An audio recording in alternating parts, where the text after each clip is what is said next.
ये गुरु रविदास की शिक्षाओं से आई।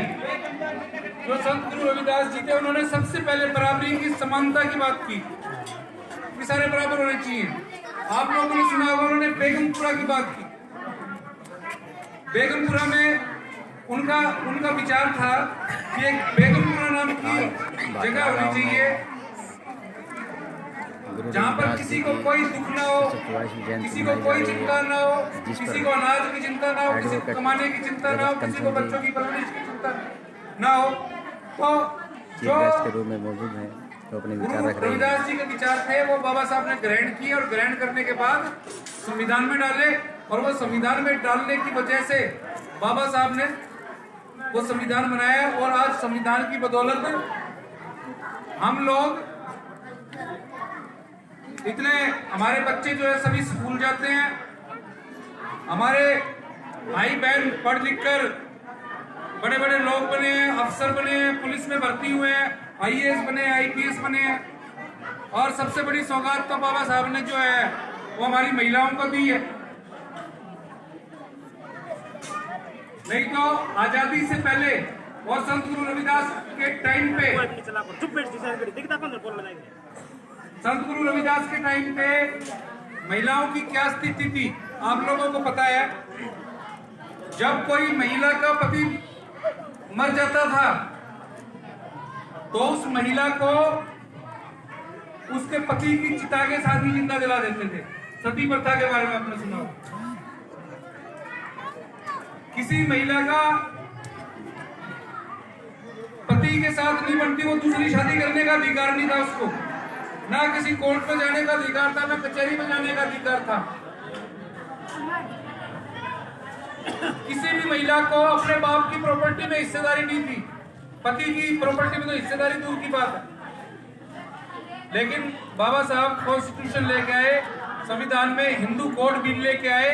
और जब हिंदू कोड बिल 1956 में पास कराया तो नेहरू मंत्रिमंडल के जितने भी मंत्री थे सबने जबरदस्त विरोध किया। और आज जो सरकार है बीजेपी की, आरएसएस के लोग जो थे उस टाइम पे, उन्होंने तो बड़ा जबरदस्त विरोध किया महिलाओं को अधिकार देने का।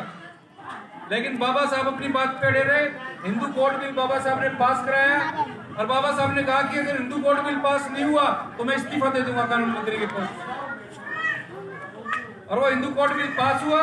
और आज ये जो इंदिरा गांधी भारत की सबसे मजबूत ताकतवर प्रधानमंत्री कही जाती है, इंदिरा गांधी जो प्रधानमंत्री बनी है वो बाबा साहब के संविधान की बदौलत बनी है। बहन मायावती 4 बार उत्तर प्रदेश की मुख्यमंत्री बनी है, वो बाबा साहब के संविधान की बदौलत बनी है। जो महिलाएं घरों में केवल बर्तन मांजने के लिए, आटा गूंदने के लिए, रोटी बनाने के लिए थी, आज वो हवाई जहाज उड़ा रही है। आज वो बंदूक लेके हमारे बॉर्डर पे खड़ी हुई है। वो सारा का सारा बाबा साहब की वजह से है। और बाबा साहब को प्रेरणा कहां से मिली? संत गुरु रविदास से। दूसरी एक और बात करना चाहूंगा साथियों, आपके जो गांव भाटला है, यहाँ के लोग बहुत संघर्षशील लोग हैं, लड़ाई लड़ने वाले लोग हैं। खास तौर पे जाति के आधार पे जो भेदभाव होता है, जाति के आधार पे जो अत्याचार होते हैं, उसमें भाटला गांव के लोगों ने बड़ी डट के लड़ाई लड़ी है। मैंने पूरे हरियाणा में अलग अलग गांवों में जाता हूं मैं, और वहां के लोगों की लड़ाई भी लड़ता हूं। मैंने बिरजपुर के लोगों की लड़ाई लड़ी। हम लोगों ने कैथल में पवनावा की, डाबड़ा की, बहुत सारे दर्जनों गांव है, हमने वहां पे अत्याचार की लड़ाई लड़ी। लेकिन सभी लोग एक टाइम आता है थक कर बैठ जाते हैं लड़ाई लड़ते लड़ते।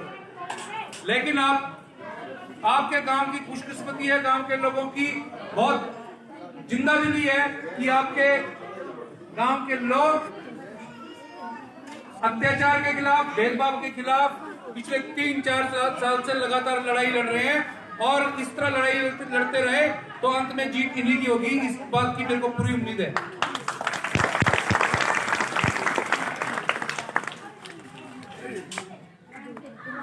आपको अपने गांव के सारे किस्से याद होंगे, मेरे को बताने की जरूरत नहीं है।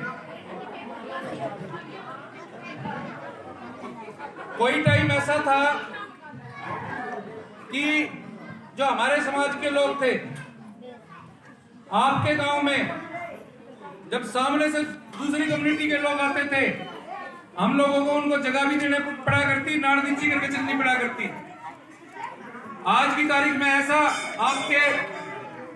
आप लोगों के संघर्ष की वजह से, आप लोगों की दबंगई की वजह से आज ऐसा माहौल हो गया है कि आप लोग चलते हो तो वो लोग रास्ता छोड़ते हैं और वो लोग डर के खड़े हो जाते हैं।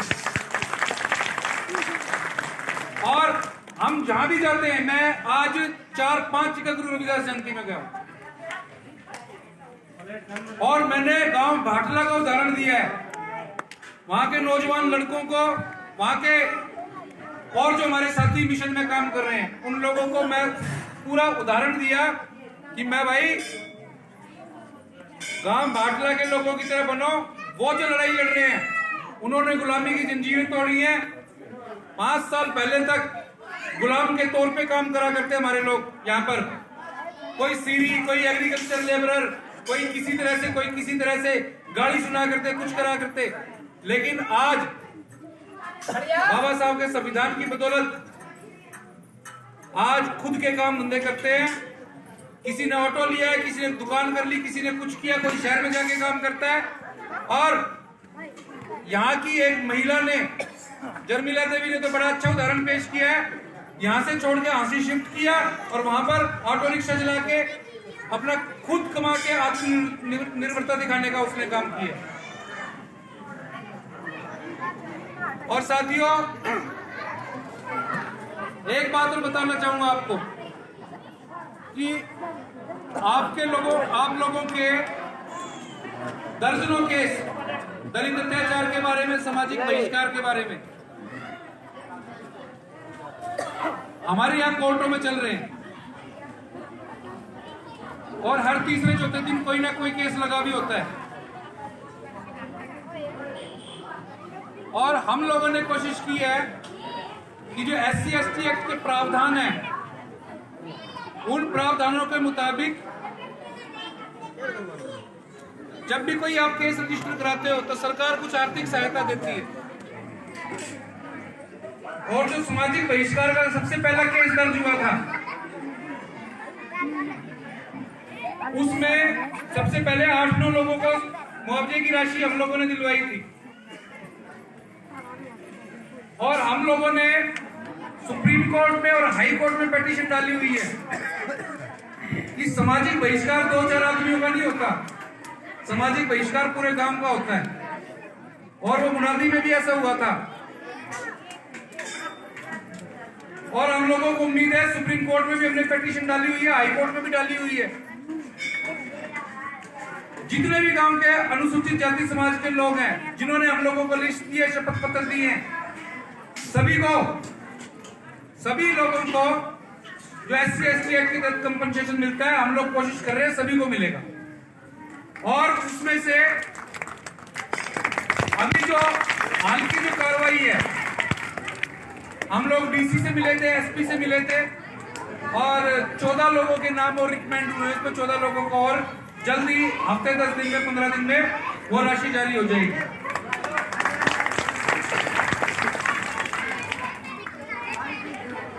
लेकिन साथियों, जहां बहुत अच्छी बातें हैं गांव भाटला में, हमारे समाज में थोड़ी सी एक आधी बात सुनने दुख भी होता है।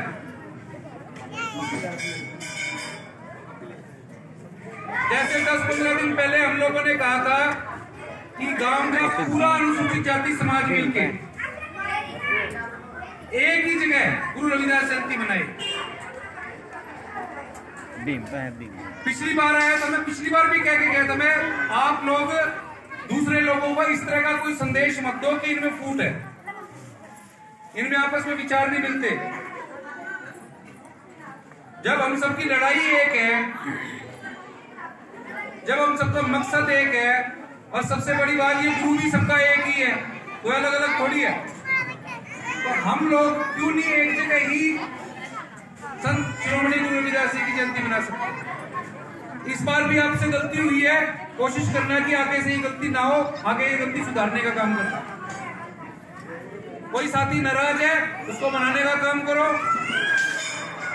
अपने किसी दूसरों के आगे हाथ जोड़ने से अच्छा है अपने साथियों के आगे उनकी नाराजगी दूर करने का काम करो।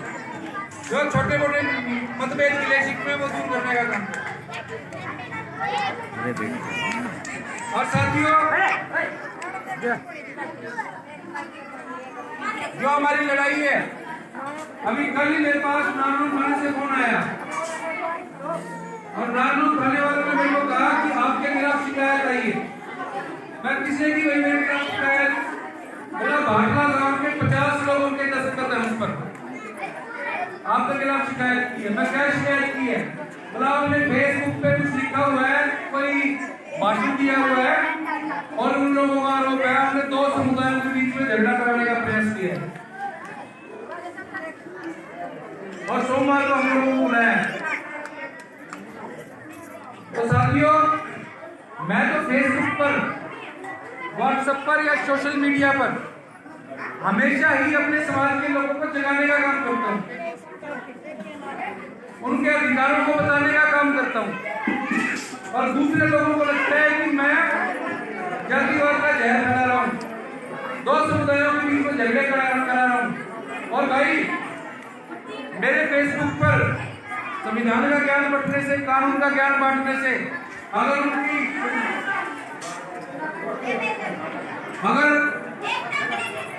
उनका दर्द होता है, उनकी मीट लगती है, तो भाई सवाल लगती है, मैं तो ये कहूँगा कितनी रुपये में दर्द करा, ठीक है ना? मैं और मेरे साथी 7-7 8 मुकदमे में झेल रहे हैं और भी आगे देख रहे हैं, कोई दिक्कत नहीं। तो संत शिरोमणि गुरु रविदास जी की 644वीं जयंती पर आप लोगों ने हम लोगों को यहाँ पे जो इनवाइट किया उसके लिए एक बार फिर धन्यवाद करता हूँ। खास तौर पे गांव की महिला शक्ति जो है उनकी प्रेजेंस यहाँ पर बहुत अच्छी है, पुरुषों के मुकाबले बहुत अच्छी है और उनको इस त्योहार का ज्यादा जुनून है आप लोगों के मुकाबले। तो मैं विशेष तौर पर महिलाओं को बधाई देना चाहता हूँ इस त्योहार की। और आगे भी डॉक्टर B.R. अम्बेडकर की जयंती आने वाली है, उसको भी इसी तरह पूरे उत्साह के साथ सेलिब्रेट करना है। बच्चों को नए कपड़े दिलवाने हैं, घर पे लाइटें लगानी है और भाई घर पे अच्छे अच्छे खाने बनाने हैं। और जैसे तुम लोग इन मनुवादियों के त्योहारों को मनाते हो ना, दिवाली होली को, इस तरह त्योहार मनाना है। सभी को जय भीम, जय भारत।